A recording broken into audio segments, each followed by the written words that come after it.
Hello everybody, welcome to today's webinar. It's time to coincide with the week of the Chancellor's budget, and it's also a month after the CLC sent an open letter to Rishi Sunak asking for him to bear in mind construction's priorities, putting forward the case for state investment in order to boost economic recovery. So this is very well timed. We have, I'm going to introduce our panel. So we have industry leaders who all represent different parts of the construction sector and who all feed into the CLC's different working groups. So we have Brian Berry, who's Chief Executive of the Federation of Master Builders, and he heads up the CLC's repair and maintenance work stream. We have Graham Watts, Construction Industry Council Chief Executive and co-chair of the Building Safety Workstream. I think that's right. We have Hannah Vickers, who is Chief Executive of the Association for Consultancy and Engineering and heads up the Buildings and Places Working Group. And then finally, we have Stuart Young, who works at the construction unit for the Department for Business, Energy and Industrial Strategy. So they can all explain in much more detail their individual roles within the CLC and how that all works at a sort of government level and industry leader level. But before they launch into their areas of special interest, I'll just quickly rewind back to that open letter to the Chancellor from the CLC, which, you know, it did acknowledge that many construction firms are still facing extremely challenging times. But the letter really wasn't sort of, it didn't come across as kind of a begging letter. The industry is in a much better state than a lot of other sectors. And I think everyone would acknowledge that construction sites have managed to keep going throughout the lockdowns. But I think the main argument, the thrust of the argument seemed to be that as an industry that represents 8% of the country's GDP, it really is vital to the recovery plan. The economic recovery plan. So there were sort of key elements, I think, that were brought out in that letter, which are, you know, the net zero targets and the need for a national retrofit programme, which is what Brian's going to kick off with. There's also the huge agenda around building safety remediation works. There's obviously infrastructure, which has a huge role in levelling up the country. And there is protecting jobs and creating jobs. So there's a huge role for the industry to play, and all eyes will be on the Chancellor on Wednesday, I'm sure.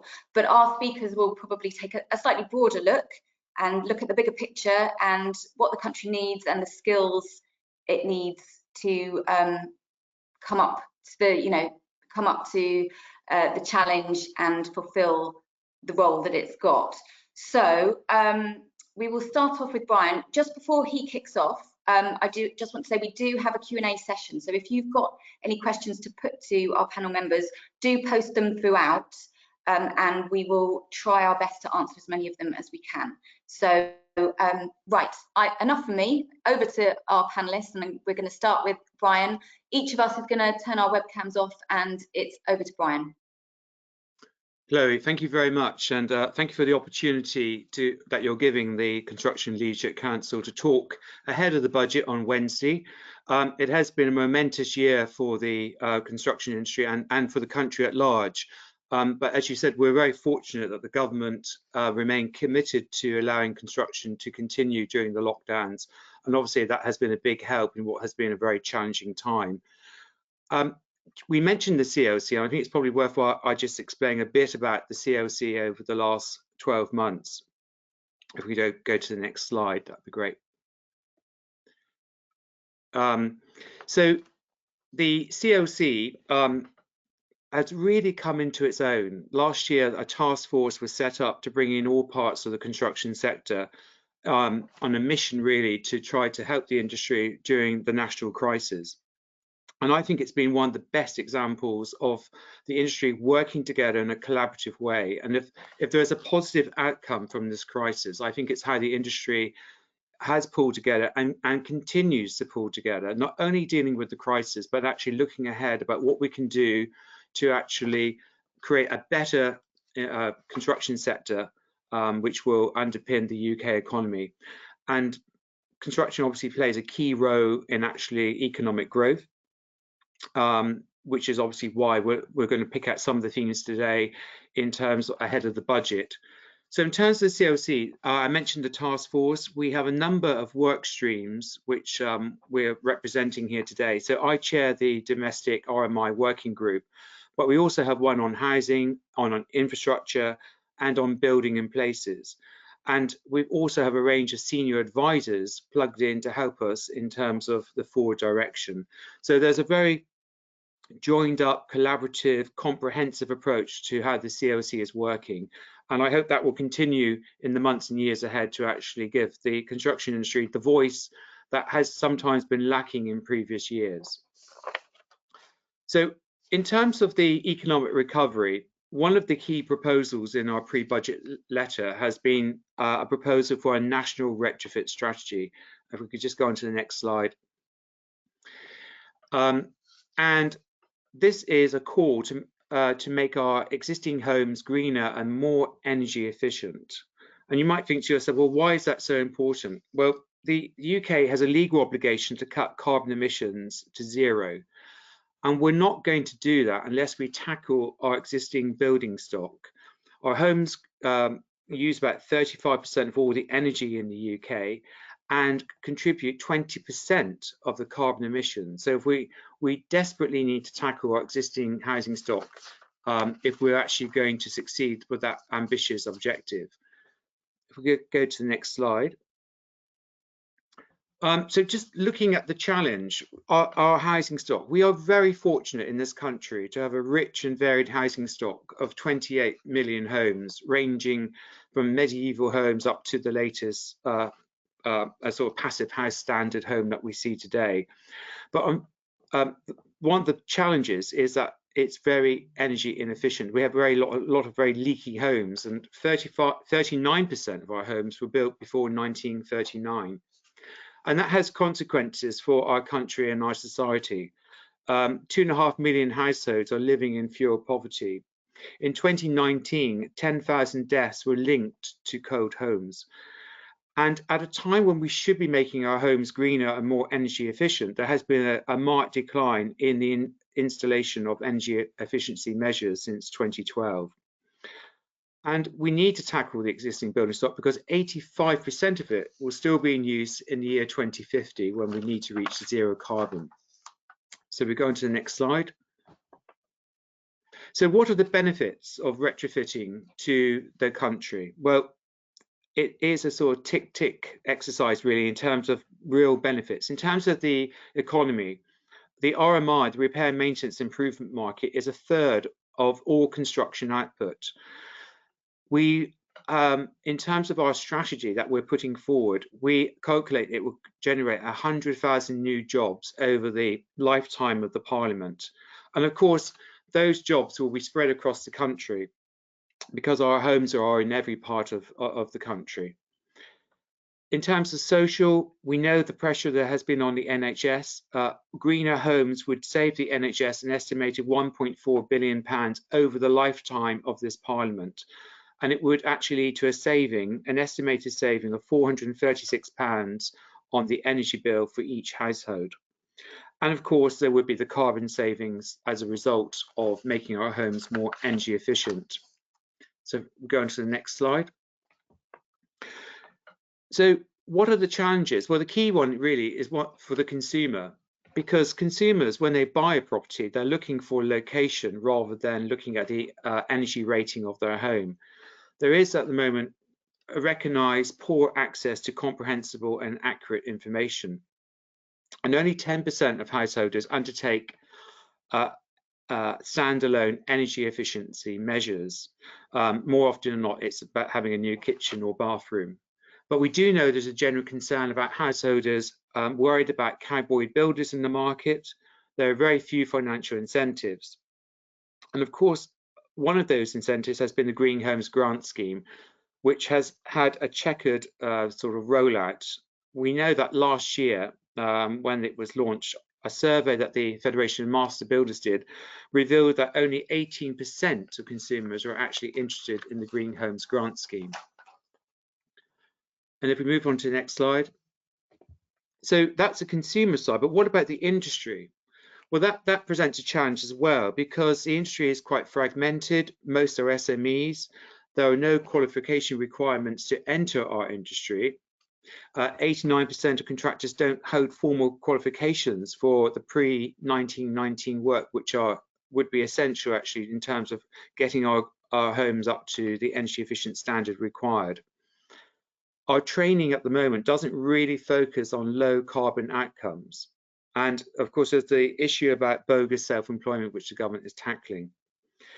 And only 10% of our members are actually involved in energy efficient retrofits, which is surprising given that the scale of the challenge that needs to be addressed. So we move on to the next slide. How will retrofit be implemented? What do we need to do? Well, the CLC is calling for a strategic plan to actually transform our homes and the construction industry. And we are focusing on a period from 2021 up until 2040, which will include 3 distinct phases. The first phase will focus on a communications plan to target householders and an intensive training program for new entrants into our industry. The second phase will focus on developing the supply chain and consumer protection. And the third phase will be about tackling those hard to treat properties, those which are normally solid brick, which are much more of a challenge in terms of making more energy efficient. So if we go on to the next slide. So in terms of delivery, what we're advocating is that every home should have a passport to enable decarbonisation through fabric first and zero carbon heating technologies. We need to look at a skills training module to upskill our workforce. And in terms of delivery programs, we are advocating a more of a bottom-up approach. So there'll be a series of area-based approaches initiated by local authorities, community development groups, LEPs, so that actually rather than a top-down approach, we want to get that bottom-up, getting our communities working in support of a national retrofit strategy. We move on to the next slide. So in terms of delivery, we are advocating the creation of an agency or a delivery authority that will oversee 8 interlocking components. And I think one of the problems has been in the past with retrofit has been the rather piecemeal approach that previous governments have undertaken. We're probably all familiar with the Green Deal, and then we've had obviously the Green Homes Grant Scheme, which has been challenging. If it's going to work, we actually need to look at all the key components at the same time. So our 8 interlocking components will be a focus on leadership and communications. There needs to be clear leadership from the government about this challenge. It's an enormous challenge to upgrade 28 million homes, which is why we're calling for a central delivery agency to oversee this work. There needs to be an environment that supports research and innovation. And I talked about earlier the bottom-up approach, so we have trial areas across the country. We need to actually ensure standards because obviously we do want to avoid any shoddy workmanship, and the industry needs to know what it is expected. If we go to the next slide. To get the market working, there needs to be a range of financial incentives, and we're calling for a reduced rate of VAT, and that's something that we've written to the Chancellor about. Now that we have left the European Union, the government has the opportunity to adopt a more flexible approach, which is why we're calling for a reduction in VAT on the repair and maintenance. We recognise also about training and accreditation within our industry. And also we need to make sure we've got the materials in the supply chain necessary to actually carry out the work. And if we go to the next slide. And then in terms of the remaining 2, it's important that consumers understand what is possible in having their work done. and actually that's coupled with compliance and a quality regime. So if things do go wrong, actually consumers and householders know where to go, and that there will be redress. And so the last bit I just want to touch on is, if we go to the next slide, is about cost. We have worked out the costings over the 20-year period, and the critical costs for the current lifetime of the Parliament is we're asking for the government to invest £5.3 billion to get this strategy off the ground. And the results are 100,000 additional jobs. We calculate that government revenue would increase by 12.4 billion. There will be the health benefits I mentioned of 1.4, and additional GDP of over 21 billion pounds. So we just go on to the next slide. So in terms of next steps, I mentioned that we have included the National Retrofit Strategy in the pre-budget submission. We have been in talks with Number 10, the Cabinet Office and the Business Secretary, and going forward we will be developing a wider communications plan and engaging with the industry to make sure that there's a wider understanding of the retrofit strategy. So this isn't a quick fix, it's a major project going forward, but it has the potential, I think, to actually kickstart the economy and provide much needed jobs and reassurance in our industry. Thank you very much. Thank you so much, Brian. That's really interesting. And I just really quickly before we go on to Graham's presentation, you gave us some timeframes there of the three phases. So from 2021 today to 2040. Do you split out those 3 phases at all in terms of timings, or are you still at such an early stage with it that it's sort of a 20-year view? Yes, well, we've very much focused on the lifetime of the Parliament, because you have to work with the existing government. Worked very much on the 4-year period, and then the remaining under 20 years, we would actually then do some further work in terms of costings to see what can be delivered. But we're very keen at this stage to demonstrate to the government that actually a little bit more investment in this would actually pay dividends to the economy, to job creation, taking pressure off. And also, I think with COP26 coming, this would be a fantastic opportunity for our Prime Minister to be able to say, we have got something new.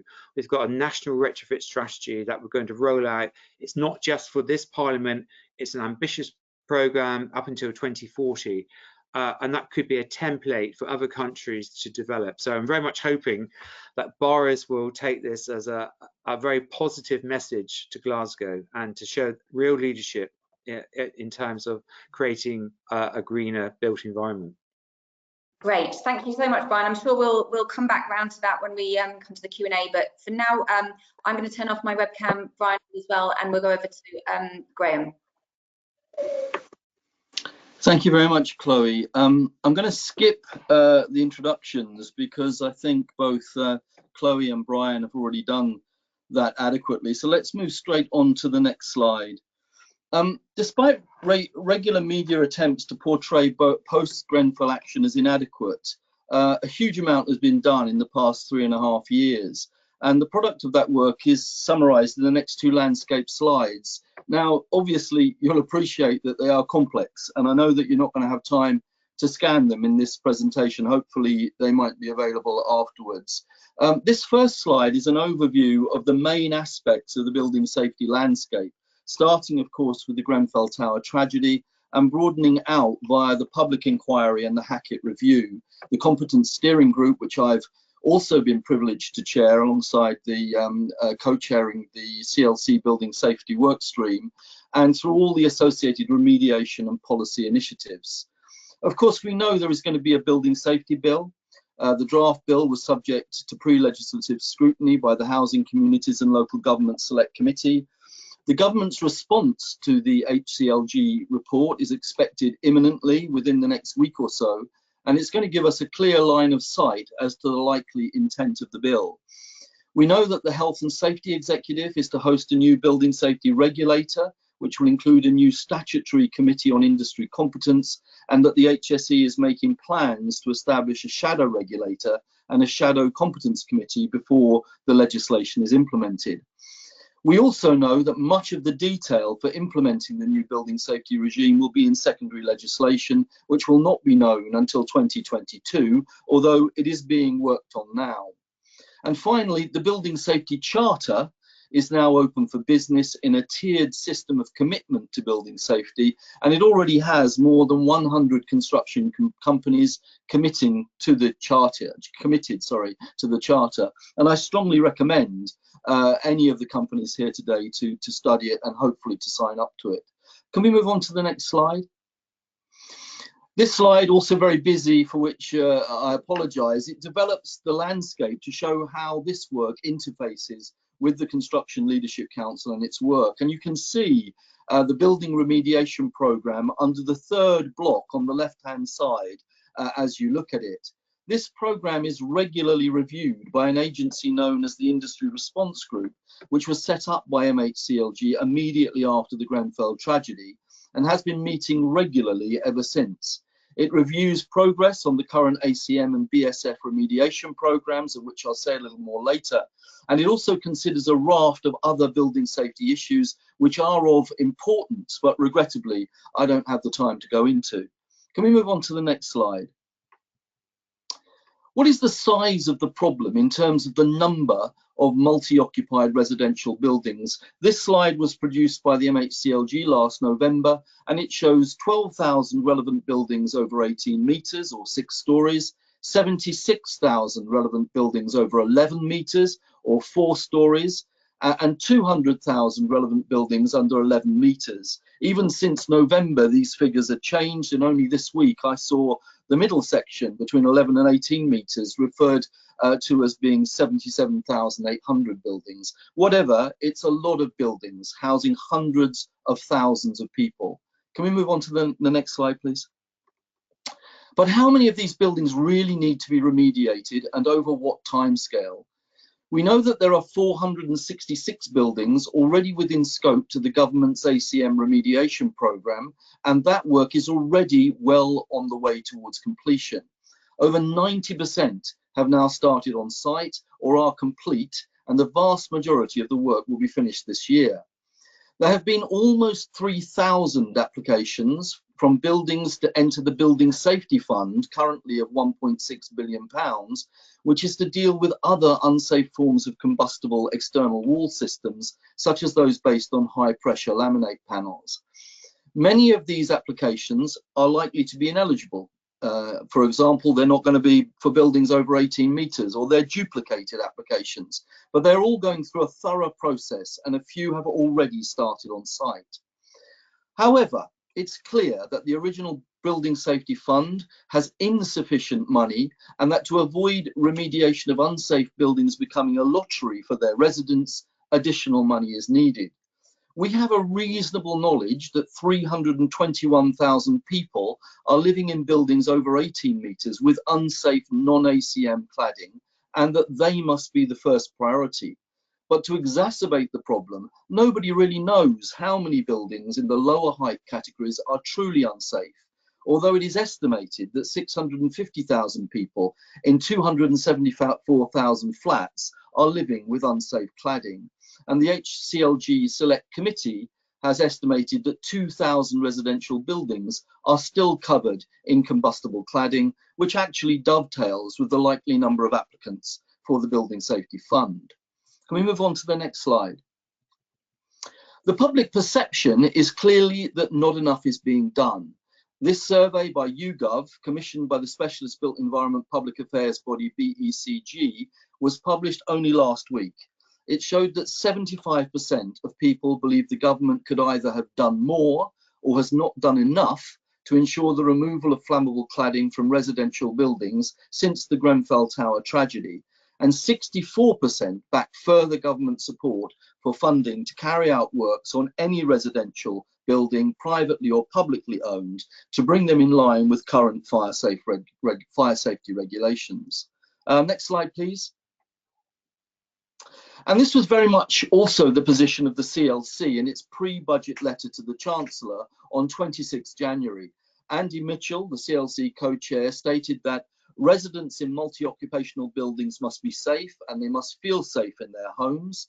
The government-funded programmes for the remediation of ACM and other unsafe cladding systems have been a welcome means of achieving safer buildings, but that there is insufficient funding to ensure that all eligible buildings are remediated, and that in order to prevent the grant awarding process from becoming a lottery for residents, CLC strongly urged the Chancellor to increase funding for the BSF programme to cover the remediation of all eligible buildings. Next slide, please. We didn't have to wait for the budget, since just 2 weeks later, the Housing Secretary Robert Jenrick announced to Parliament a new £3.5 billion package towards the removal of unsafe cladding on top of the £1.6 billion Building Safety Fund announced in 2020. He also announced long-term low-interest loans for buildings over 11 metres, plans for a developer levy on high-rise buildings, a new tax on the UK's residential property sector to be developed in 2022, and very importantly, a state-backed insurance scheme for properly trained surveyors to back their use of EWS1 forms. Next slide, please. Whilst this was welcomed in many quarters, it was also roundly condemned in many others, not least amongst some Conservative backbench MPs. One, Stephen McPartland, the Conservative MP for Stevenage, tweeted that he was listening to Robert Jenrick's announcement with his head in his hands, wondering how the Housing Secretary could have got this so wrong. Another, Bob Blackman MP, argued that £5 billion was needed to remediate buildings with unsafe cladding in London alone. All kinds of estimates in recent months have argued that the real cost of remediation to make all people safe and feel safe in their homes must be much closer to £15 billion. Next slide, please. And that brings me neatly to setting the bar, the second report of the Competence Steering Group, which was published last October and sets a new competence regime for building a safer future. Setting the bar is not the final word. In reality, it's just the end of the prologue to achieving a more competent industry for life safety in higher risk buildings. But what this report does show is a thorough agreement from the industry itself to Dame Judith Hackett's assertion that we are not really fit for purpose when it comes to building safety. From installers to fire engineers, from building designers to site supervisors and project managers, we are woefully short of the competent people needed to be sure of building a safer future. The industry in its broadest sense is doing something about it, and new enhanced competencies backed by the new building safety regime, including a new suite of national standards for duty holders, is being rapidly developed. Next slide, please. But it isn't there yet. So what if the government were to throw 15 billion, let's say, at remediating all buildings in which residents no longer feel safe? It's a huge amount of money, and no doubt there will be businesses that would be prepared to take the work on. But in the current climate, how many of those businesses would be doing the work effectively uninsured? Where would we find the fire engineers and installers that are capable and competent to do the work? Wouldn't all of that just mean more cutting corners, more people doing work that they're not competent to do? Wouldn't it mean more issues of poor quality and more problems being stored up for the future? Next slide, please. The 3.5 billion is an important facet in helping construction's leverage role in kickstarting the economy, although sorting out our past failures is hardly a reason for that. But it will be difficult to spend that amount of money appropriately. We need intervention in the current insurance market failure, and the announcement of an intervention into the insurance backing EWS1 forms is a very welcome first step in that direction. As an aside, by the way, the CLC is currently organising the biggest market data collection of our current and recent experiences of professional indemnity insurance in a survey that runs until 12th March. It already has close to 1,000 responses, and we need more. This is absolutely fundamental to build the case for government to prove that this remediation campaign is not possible without some state-backed intervention into the insurance market. We have to prioritise the remediation programme by severity of risk, no matter how unpopular that might be. We have to adopt the competence recommendations speedily. We have to recruit and train people to be competent to work on systems that are crucial to the safety of residents. We have to be continually alert to all life safety issues. And most importantly, the government and industry need to adopt a long-term plan and stick to it. And that's the last slide. Thank you. Thank you so much, Graham. There's a whole lot there, which I'm sure we can unpack at the end. But just for timing, to make sure everybody gets a chance, I think I'll whiz straight on to Hannah Vickers and her presentation, and then we'll loop back round. So just a plea to all listeners, please post your questions. If anything that Graham said there, he whizzed through a whole load and there were some really packed slides. So if anyone's got any questions about that, please post them. But now over to Hannah Vickers. Right, thank you, Chloe. And I shall be fairly brief with mine. So I'm going to be talking about something that featured in the CLC's letter into the Chancellor a few weeks ago, looking at how we should be influencing the composition, so the scope and the role of the National Infrastructure Bank. So this was announced in November last year as being a thing that the Treasury was working on, and we are expecting further detailed announcements around its scope at the budget this week. So this was just to expand on what the CLC put into our letter and what we're hoping for in the budget when we do get some further details later this week. So I'll just start with saying this really is actually something we're trying to influence to be less about infrastructure, or certainly less about infrastructure in isolation, and more about how we can use the National Infrastructure Bank as a bit of a catalyst for regeneration. So as we come out of COVID, there's going to be a real need for economic stimulus. And actually, by far the fastest way to do that isn't to focus on major infrastructure, it's to focus on how we can get some of those small, medium-sized projects and regeneration schemes off the ground more quickly. So that's been the sort of angle that we've taken with trying to influence the National Infrastructure Bank. And I'm just going to cover off exactly what that looks like from a CLC perspective over the next few slides. So if I could have the next slide, please. So just a bit of context. I said the government sort of committed to having a National Infrastructure Bank. This is in part to be able to kind of fill some of the gap that will be left by the European Investment Bank now we are out of Europe, but also I think because in their manifesto they spoke about an infrastructure revolution. They sort of recognised the need to be able to put the sort of resource and the capability behind that to actually move a sort of shift change in terms of the activity and the pipeline. So this is really, I think, the government is seeing as a bit of a catalyst to this infrastructure revolution. But when you look at it on the face of it, it's very interesting that they call it a National Infrastructure Bank, because actually it isn't what we're lacking at the moment in terms of getting things out to market. Isn't a lack of finance. There's a lot of private finance available. It's actually more about how you structure it and match it and get it through the planning system so that we get the regeneration and the sort of smaller and medium schemes off the ground more quickly. So that's what we're trying to sort of influence here. We've had some really positive early conversations with the Treasury, just trying to explain from the private sector developers, the private sector investors' point of view, what the infrastructure bank could do to bring them to the table. So it being less about direct lending itself, being more about a sort of agent that sort of speeds up and helps to structure the regeneration deals and means that we can get that economic activity and the work of the construction businesses on the ground more quickly. Okay, if I could have the next slide, please. So I'm going to just talk through some of the elements of that and some of the things that we pulled together as the CLC when talking to the developers, but also talking to the full range of businesses that work in the construction supply chain around what actually stimulates demand for them and what means that they can retain employment and hopefully look to help and play their part in our economic recovery.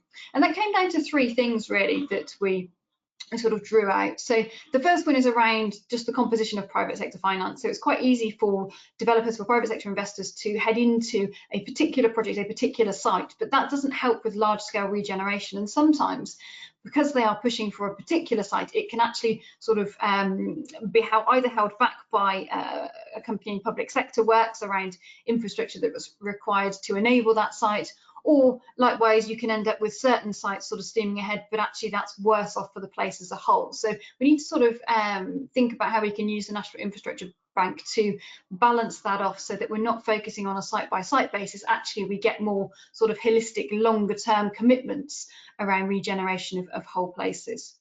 The next one is the perennial challenge, I think, when you're looking at doing anything strategically, which is government does like to announce a lot of individual funding pots So you have these individual funding pots, usually targeted around things like gross value added to particular places. And obviously where the government is now trying to broaden out its agenda and start to put funding into things which, for example, reward job creation or help with levelling up opportunities and delivering social value, you've still got this sort of legacy of tactical, short-term, usually prioritised by a cost-benefit ratio type of funds. So there's a need to sort of address that with the role of the bank. And then lastly, it's really about raising the level of the conversation. So I touched on it a little on the previous slide, but making sure that we have got that agreed to strategic level plan between the local authority and the private sector, so that actually everybody has the confidence to sort of move forwards together, and we can get a decent visibility of a pipeline of work that isn't going to be sort of stymied in the planning process, or isn't going to suddenly have the rug pulled from under it because the private sector can't put in place the infrastructure, for example. So those are the three elements that we focused on in terms of the advice we've been giving to government about how to scope the bank. If I could move to the next slide, please. So what we sort of landed on, if you like, if those were the challenges, these were some of the solutions. So we think there is an opportunity for the government to introduce something which is new to the market around a sort of low interest finance product. What that means is it would work in support of local authorities or developers on being able to get some of those more difficult to develop sites off the ground. So that's a little bit of a catalyst to say, if you've got, for example, a regeneration programme, but you've got one or two sites that are tricky and perhaps they're marginal, that the government could come in with a low interest finance product that would actually sort of move those along and tip them from being non-viable, you know, a little bit risky, into something that would go ahead, and therefore the wider scale regeneration would sort of follow off the back of that. Touched a little bit on some of the short-term tactical outcomes. So again, there's something in there around scoping up long-term outcomes. And I think with long-term outcomes comes long-term commitment from the public sector, that actually they're not going to sort of move the goalposts and change perhaps what we want from a place. This is a really important one, the third point on here around development capability. So this was something that we picked up, and it sounds strange to be advocating for that within a bank, but actually what we want is to support the LEPs and the local authorities by giving them the development capability that they can draw on to help them design and structure the deals on these larger regeneration schemes. So whilst you may have some, and particularly some of the, you know, the mayoral authorities will have quite good capability in this space, the tier just below local authorities will not have that. So there is an opportunity to sort of provide that in a central way from the National Infrastructure Bank that they can draw down on. So it really helps the local authorities and the LEPs without them having to perhaps invest in that capability by expanding their own workforce where they are, you know, perhaps struggling with funding and finance themselves and sort of their own viability at the moment. So there's something there about bolstering their capability. Some of the really positive things that came back from industry were around the Future High Streets Fund Task Force, so that kind of shared learning, and that sort of comes with that centralised capability, being able to share the learning across the LEPs and the local authorities who are, you know, maybe working in quite a disparate way at the moment. And the last point is really around net zero. So if we can get this National Infrastructure Bank working and as an attractive partner for the private sector to sort of design and broker those deals, it gives a much stronger negotiating position to actually get some of the net zero targets embedded. So whether that is through sort of conditionality on planning, or through, for example, the low interest finance products, being able to be a bit more ambitious about, you know, the money saved by offering a lower interest finance product, getting that sort of reinvested, if you like, around some higher quality buildings, so perhaps things with ground source heat pumps or similar. So just a bit of flexibility really in there, and one eye on net zero and how we can sort of use this bank as a bit of a catalyst to move us in the right direction towards net zero. Next slide, please. So just to summarise, what we're hoping for this week is a bit of clarity around the scope of the bank. We would really like it to be reflecting some of those points that we've been making around the bank really acting as an agent around not just being fixated on major infrastructure projects, but being willing to get involved more broadly around regeneration schemes. That there should be something in there around the greener incentive and how the bank can really use and leverage its position to help the private sector make green work financially. Metrics has been quite a key point, so I talked about this, but actually broadening out how you define and measure performance. So we end up with something that is sort of a little bit more holistic than just a financial metric. You actually have things in there at the heart of some of these schemes around jobs, around net zero and the like. And then lastly, the makeup of the bank. And really this is about trying to make sure that it has the capability so that it really can act as an agent for the private sector to engage with in order to structure and deliver these regeneration schemes. So that's the sort of the summary of it. I just wanted to put up a final slide now, if we could move on, just to give an idea of what that would look like in practice. So this is one of a number of case studies that are on the CRC website around if you had the bank doing that sort of thing that I've just described, what would it mean? And it's very tangible impact here, because you can see this is an example with Stevenage. So this was one that came through from Mace, but we have got others on the website. And what it does is it starts to speed up, because you're taking out some of the challenges, some of the time constraints, some of the more risky elements.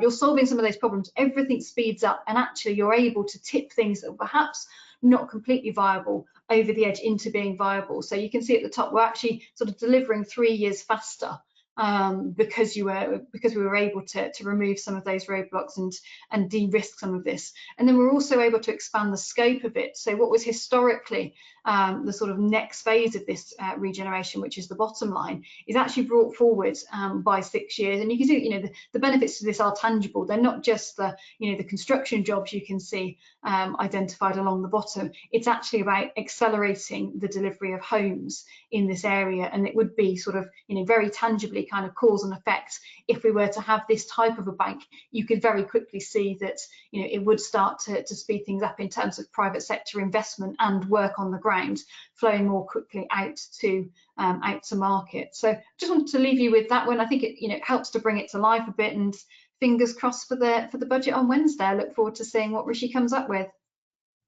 Thanks so much, Hannah. Again, there's loads in there, and I'm sure we can try and come back. I know we're getting questions flowing in, and there was one specifically about your presentation, Hannah, so we will come back to that. But for now, I'm going to go on to Stuart Young from the construction unit, and he's going to talk about the skills side of things. So over to you, Stuart. Thank you, Chloe, and good afternoon, everyone. So just to kind of give you some introduction here, so I'm Stuart Young, and I head up the stakeholder engagement and management function within the base construction team, and I'm responsible for the talent retention scheme. So we'll just move on to the next slide, please.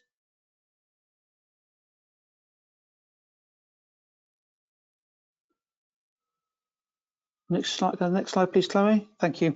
So really, this is just basically kind of setting out a bit more detail about what the actual scheme does itself. So it enables business to kind of find skills and expertise, and it's reducing the loss of valuable skills from the sector. So we know that from the last recession, around 500,000 left the sector. So we're in an acute skill shortage, which clearly will continue with the effects of EU exit. So we know there's a significant issue within the sector. So the talent retention scheme, it allows candidates to showcase their talent. It gives them a direct relationship between an employer and themselves. There are no recruitment agencies allowed onto the scheme, and it is free to use for everyone until at least April of this year. BASE has invested just over £1 million of funding into the programme, and we're currently in discussions over continuing our support and wider industry funding to the programme for the next financial year. And the programme clearly is sponsored by the Construction Leadership Council, but also by the Department for Work and Pensions. There's some good cross-government engagement on the programme. The next slide, please. So really, is it only relevant for those with a construction background? No, it's not. So one of the things which we've been engaged in quite intensively recently is reaching out to other sectors. So for example, retail, manufacturing, engineering, hospitality. Around, as the slides say, I'm not going to go through all the points here, but around 36% of the roles currently on the portal are non-trade roles, so customer service, sales, engineering roles, project management, HR. There are a number of roles there which, although they are within construction companies, they have similar skill sets. So for example, with the recent unfortunate redundancies being made in the retail sector and hospitality sector, there are opportunities there for those individuals to access those roles and secure employment sooner than what might have been possible otherwise. And clearly this is all part of the kind of the government's broader support package in terms of skills and the green economy. The next slide, please. So here's a few examples, some transferable skills you can bring to a career. So obviously things like communication skills, administration, organisational skills. I'm not going to go through all those, but a number of skills there which will be relevant for an individual to transfer across to a construction company. It's not all site roles. Next slide, please. So that just gives you a bit more of the kind of breakdown as of the 17th of February, what the roles are looking like in terms of non-construction roles. So you can see there over 1,000 roles on the portal were non-construction specifics, over 100 admin support, over 160 in health and safety, and also 50 in IT, and over 120 in customer care. So kind of quite a good summary there of roles, although based in construction companies, are not construction specific roles, trade roles. Next slide, please. So how does the TRS actually support workers who have been made redundant? So it's not just another jobs board. As an individual, you would go onto the portal, access it, register your details, and then you've put in your skills background, where in the country you would like to work, and you then have access to all the jobs on the portal. As a company, you would complete a light touch registration process, and then you'll then be able to upload your vacancies and start contacting individuals and looking at which of those might be best suitable for your particular vacancies. As an individual, it's reducing the time you're going to be out of work. So instead of having to wait for an employment agency to come back to you, you get that direct instant access and you can showcase your talents on that kind of more global kind of across the country basis. Next slide, please. So there's potential demand. This is just a snapshot of, for example, from retail. We know there's a lot of companies recently who have made redundancies, and there's kind of quite a strong potential there. And we've already started to have conversations with the British Retail Consortium, who are interested in working with us on offering this out. So next slide, please. So this is just again a bit overview of feedback and usage. So we've had over 800 companies registered, over 1,500 individuals registered in the program, and obviously this is quite iterative and can change at any one day, but currently over 1,100 live vacancies, and that is growing on a daily basis. Next slide, please. So really in terms of coverage, so as you'll not be surprised to see, given the composition of the sector, 70% of companies currently registered on the portal are SMEs. We have got a lot of 1 in 2 are contractors, and we've got a significant representation from England, but the Scottish angle is coming up now because we've done quite a bit of engagement with Scottish companies, so that is growing. Next slide, please. So in terms of the impacts of TRS, we've had over 4,000 hits on individuals' profile by employers. We've had over 4,000, nearly 5,000 now vacancies have been viewed by individuals. And what I would say is kind of since the scheme was started, recognising that the government furlough arrangements are still in place, there's been a lot of clear, detailed and considerable engagement from companies at a national level and global, such as Mace, through to local enterprise partnerships and companies at a real local level. So it's a scheme that's very much landed well with businesses, and we're hopeful it can continue. The next slide, please. So here's a kind of bit of a breakdown of the candidate employment statistics. So as you can see there, those who are accessing the portal, around 1 in 3 of them, just over 1 in 3 of them are currently unemployed, and 21% have been made redundant, and those who are currently employed but looking for roles, 20%, but the unemployed role 1 in 3. So it really is kind of a free offer from government that is providing a genuine service to people who need it when they need it. Next slide, please. So this gives you a bit more of a breakdown in terms of where the live vacancies are against where people are preferring to work. There's obviously some areas which we're looking to do more work in, for example, on the southwest, and it obviously won't be surprising to see that a lot of individuals would prefer to work in London. So as part of the kind of work of the programme going forwards, should it continue, which hopefully it will do, we will be looking to kind of work more intensively with local authorities and get the scheme out more into local communities to really make this work for local people. Next slide, please. I'm not going to go through all that. It's just a couple of case studies and testimonials from people who have used the presentation. I think the slides will be circulated afterwards. So obviously, if you've got any comments, please come back to me. Next slide, please. So next steps, we need businesses to register on the system. Put your vacancies on there. We need that TRS to provide that direct contact between employers to individuals. If you're having to make redundancies, can you make those at risk aware of the platform?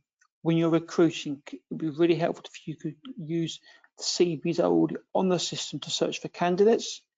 Promote it to individuals outside your organisation, friends and family. I'm sure you, unfortunately, the current climate, know people or aware of people who are either getting made redundant or companies are doing so. Please make it aware to them. It's a free offer. Put a link on your social medias platforms, and obviously the TRS model can be used to provide bespoke redeployment portals if you think that could benefit your company. Next slide, please. That's all I need to say today because I'm conscious of time. Chloe has got my details. Any questions, please give me a shout. But yeah, that's it, Chloe. Thank you. Brilliant. Thank you so much, Stuart. I'm going to invite everyone back with their webcams for a quick sort of round-up chat between us all. And we've had questions coming in, but I think there's a load of detail behind all those presentations. And actually, it's really good to end with Stuart's one with the focus on skills. We've had one question that comes in, which kind of moves on from Stuart's presentation, and I guess asks, you know, it's great to see that there is a talent retention scheme. We really do want to protect jobs and jobs that are currently there or at risk.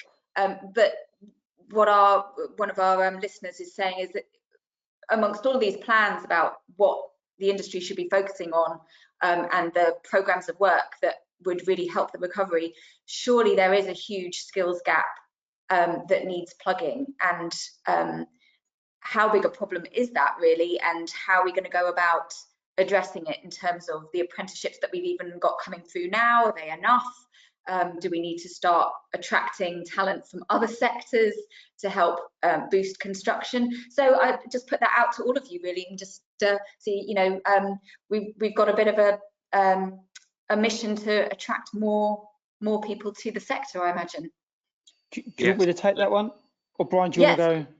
Oh, sorry, it's just one of those I sort of charge in on, because there was a skills crisis before the pandemic in the trades, and that has eased somewhat, but it's still there. Our survey from the last 2 months of last year showed that a quarter of our members were struggling recruiting bricklayers and carpenters. So we need to develop not just the existing trades, but also new skills. And the retrofit strategy is an example where we need to develop new skills and upskill our existing workforce. So we suffer from reputation problems in our sector. So it's about actually what we can do to improve the image, but we need to develop our apprenticeships. And that's where, you know, I think initiatives such as the retrofit strategy will attract a wider range of people to come in and rethink about a career in construction, and not the mud and boots, but actually an exciting, committed to tackling climate change. We need to develop homegrown talent, particularly now that we can't necessarily rely on EU labour. So it is a golden opportunity, I think, to actually look at all of this. And the CLC, working with the CITB, is developing a skills strategy to go forward. But I'm not underestimating the task. There's a lot that needs to be done to be actually improving that. And you know, something the FNB has been calling for is some form of licensing or registration of builders in this country to help tackle that problem. That's not the CLC position, but it's something the FNB feels very strongly about. So yeah, skills, top of the list, definitely. Great, thanks, Brian. Stuart, did you want to come in there? I was just going to say, really, it's, as Brian said, it is still a significant issue in the industry. I mean, the TRS is kind of one of a number of kind of tools we're helping to kind of sort of solve that problem partly. And obviously, we are reaching out a lot to other sectors, as I mentioned in the presentation. We are actively now reaching out to other sectors where we can utilise those skills. But the CLC shortly be publishing its skills plan as well, to sort of set out its approach going forward on that. But it is, as Brian said, it's still a very acute issue, and one that the sector struggles with given its media perception as well. Yeah, and Graham, I imagine, so on the sort of building safety front, there's also the issue of, you know, around competency and bringing everybody up to standard, and also the reputational issue of wanting to be part of the industry and wanting to make things better. Yeah, I mean, obviously that's an issue. It's one thing recruiting people, particularly taking people from other industries, as Stuart said, but we have to make sure that they're competent to do the work that we want them to do, and that's endemic within the industry, to make sure we've got programs to enable that transition and to enable people to acquire the competencies and particularly work under appropriate supervision when they're brought in. I mean, I've worked in this industry for 40 years, and broadly every 7 to 9 years we have some sort of economic downturn, but it's always struck me as being particularly ironic that even during downturns we have skills shortages, and of course this has been exacerbated recently by people leaving to go home following Brexit. I mean, we had 700,000 people leave London, obviously not all working in construction, but a large number of them certainly worked in construction. Yeah, and Hannah, on the sort of the infrastructure side of things, do you see specific skills gaps that need filling? I think it's an interesting one, because actually what we're seeing in infrastructure is maybe the opportunity to reskill people. So there's a real interest in some of the businesses around, you know, reskilling people coming out of sort of highly technical engineering disciplines in perhaps automotive and aerospace. So being able to sort of reskill those people to work on, for example, manufacturing lines, looking at modern methods of construction, or even some of our sort of long lamented, you know, railway electrification engineers. You can really see how actually you might be able to sort of reskill people who are coming out of Rolls-Royce or Airbus and the like into being attractive in our industry. So, I mean, I guess it's a challenge. It was a challenge before COVID. I think actually if that's what we're focusing on as a sector, it's quite a nice problem to have compared to other sectors at the moment. You know, there are a lot of sectors out there that have been decimated in terms of jobs and skills. So, you know, if we're saying we still have a skills challenge, but we've got something to offer people, this might be the, you know, the chance for construction to pick up, you know, some of the people from the other sectors. So, you know, yeah, maybe there's a silver lining. Okay, I'm aware of timing, so I've just one more question. Really, I'll stick with you, Hannah. Just on the infrastructure bank, could you just quickly outline what you see as being different to before? Just obviously there's a lot of detail there, but what major difference do you think it would make? So I think what we've got already are things like the UK Guarantee Scheme, which is where the government underwrites sort of risk, if you like, on individual projects. I think what we're trying to look for here is something which is a bit more proactive, has a bit more capability within it. So it's not a sort of, if you like, an announcement of a pot of money that will be administered by somebody. It's actually the creation of a national infrastructure bank that has the capability and the remit to really go out there and sort of act as a catalyst. So it's a slight shift from being something which, you know, maybe a sort of footnote in the budget to being something which the industry will see as being really influential and sort of supportive to us getting regeneration off the ground. That's what we need to see out of it, really. Yeah, okay, well, we've kind of hit the hour, so I think maybe last words from anybody, really. It seems to me that from the budget this week, it's less about, you know, the industry has had pots of money, as Graham's referred to. The building safety fund has increased.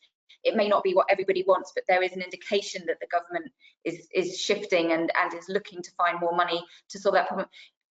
Am I right in thinking that the industry isn't expecting specific pots of money to be announced on Wednesday? It's more the general strategic approach that the government's taking. Are they joining up the dots? Are they thinking strategically about our sector?